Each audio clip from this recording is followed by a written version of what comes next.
Bakit naman kasi hindi ka lumapit? Magpaalam ka na maayos. Hindi ko kayang harapin si Facundo para magpaalam. Baka magbago pa isip ko. What's wrong? Bakit natutulog ang bahay natin? Ha? Umalis ka na dyan! Sige na! Pupunta na kami! Sino ang bahay ng kaibigan mo? Hindi! Aksidente na nangyari. Yun ang iisipin ng lahat, pero ang totoo, pinano ko to.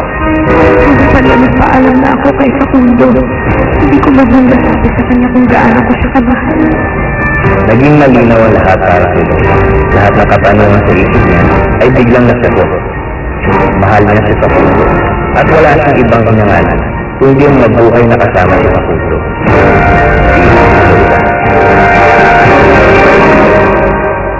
Ikaw ang may kagagawa ng sunog? Yes. Dahil sa kanya hindi kami nagkatuloy ni Facundo, kaya she deserves to die. Paano mo nagawa ito? Paano? Madali lang. Nakita kong umalis ng bahay si Gary at Patot.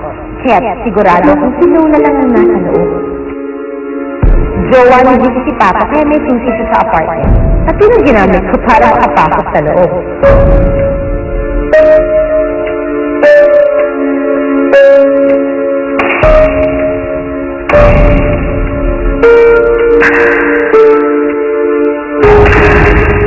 Naisip mo talaga yun? Alam mo, kailangan bigyan ng isang wow! Alam mo, magaling ka, ha? Magaling ka, pinahanga mo ako sa break. Of course. I'm freaking Sabrina Star. Ay, kailangan rin pumatek. Okay lang ako sa mga asakasyon. Facundo, huwag mo akong iwan. Talagang hindi kita iwan. Dito lang ako sa tabi mo. Hindi ako mawawala.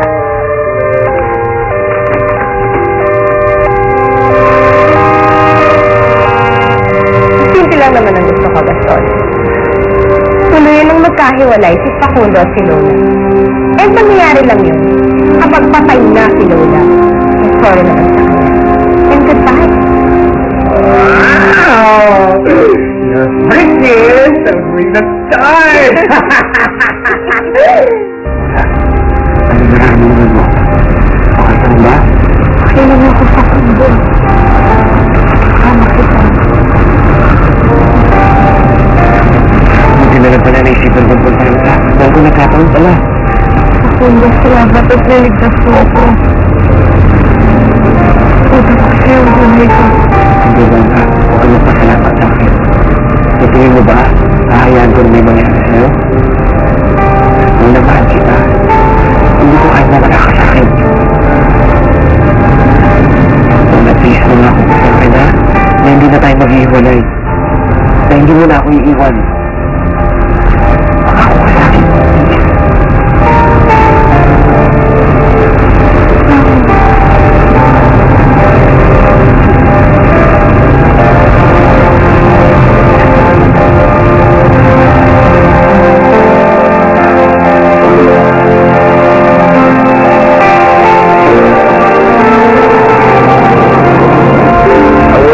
Para bayaran ito. Now it's gone. Malungkot pa ako. Importante. Ligtas tayo. Walang masamang nangyari sa atin. Pare-pareho. Pero sinugan tayo ng bahay. Wala mga damit natin. Ang mga shoes ko.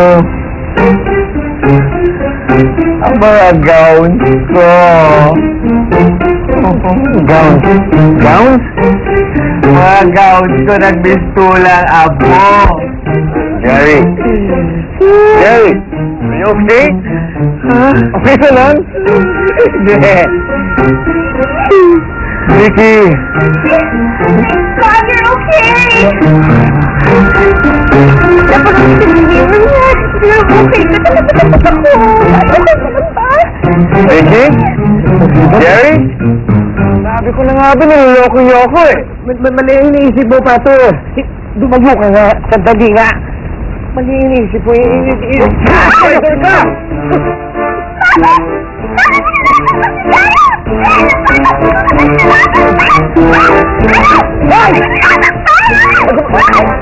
Sorry ka nga dito. Wala kang karapatan para sa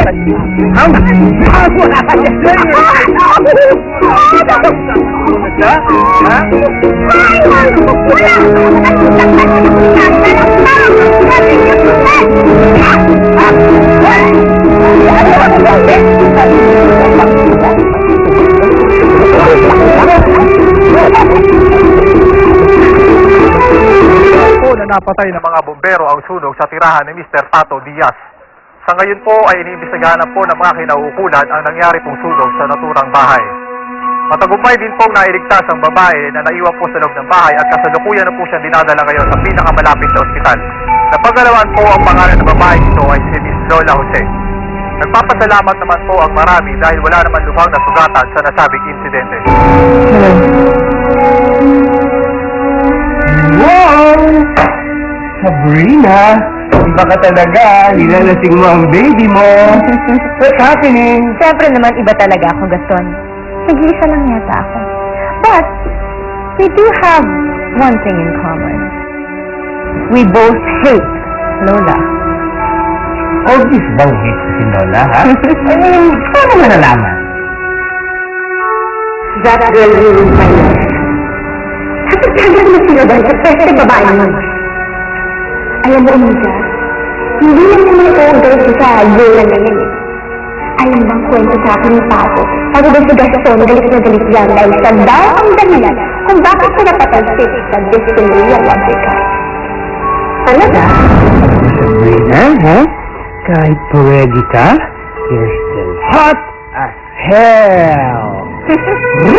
Sizzling. Hello? Oh, Vicky, bakit? What? Nasunugan si Pato? Oh my God, I'm so sorry to hear that. O, ano yung balita? Meron bang nasaktan? Meron bang namatay? Si Lola, buhay pa? Ano? Nakatakas si Lola at si Facundo pa ang tumulong sa kanya?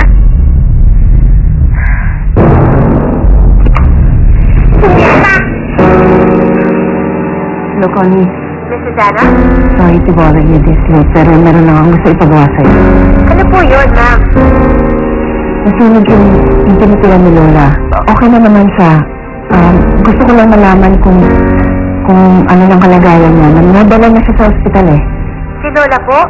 Hindi po ba galit kayo sa kanya? Bakit parang concerned kayo? Connie, huwag ka nang masyadong maraming tanong. Gawin mo lang yung inuutos ko, please. Based on your reaction, parang buhay si Lola. Ano pa nga ba? Bullshit na babae. Uy, tinatawa lang yan, ha? I-reserve yung energy mo, mapabato-bato mo ng cellphone sa mga magiging plano natin labang kay Lola. Natin? Aha! Natin! Alam mo naman, di ba? Ito lang kaaway natin.